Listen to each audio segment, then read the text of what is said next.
If your parent is the bear in the living room, it is biologically impossible to run to that parent when they are either under or overreacting. If your parent is scary, you cannot run to them.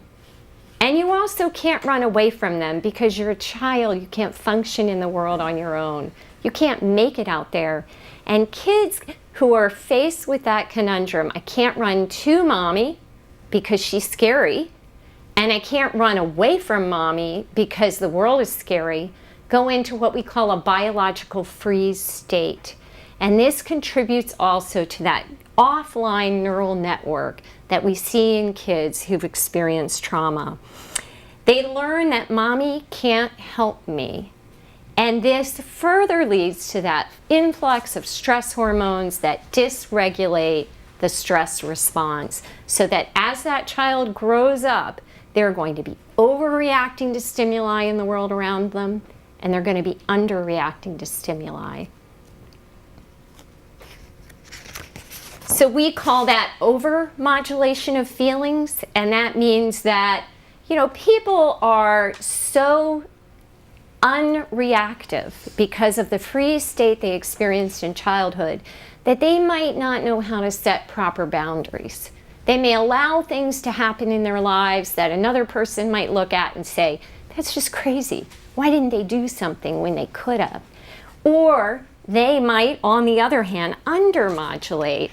And what does that look like? That's the person who's got a knee-jerk reaction to a lot of things. A car swerves in front of them on the highway and they feel like getting out a gun. They're the person who has an argument with a spouse and, they're throwing things.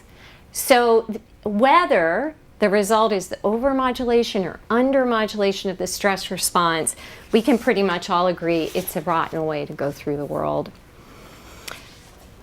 So this leads to a lower set point of well-being, what researchers think of as just a lower set point of well-being as one goes through the world. And of course, this is going to affect not just our physical health, but our relationships. And often, the most important relationships that we have.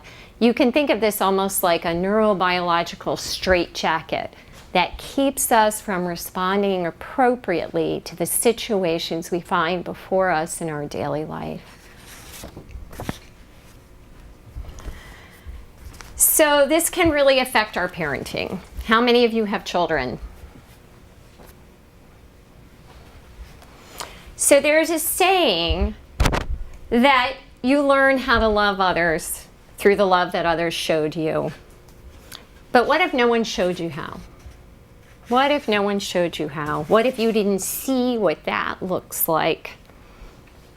And unfortunately, the research is really clear that ACEs get passed down generation to generation.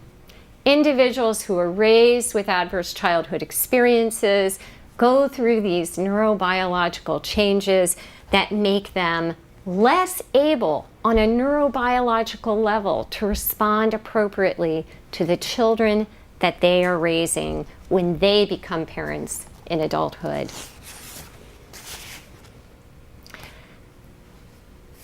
So we're really not the survival of the fittest. If you think about it, we're really the survival of the nurtured.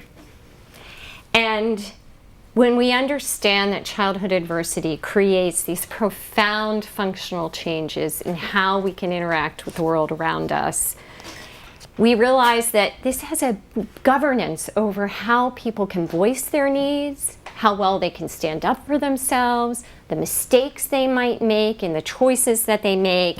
And all of these can play out most dramatically in one's own home and in one's own closest relationships.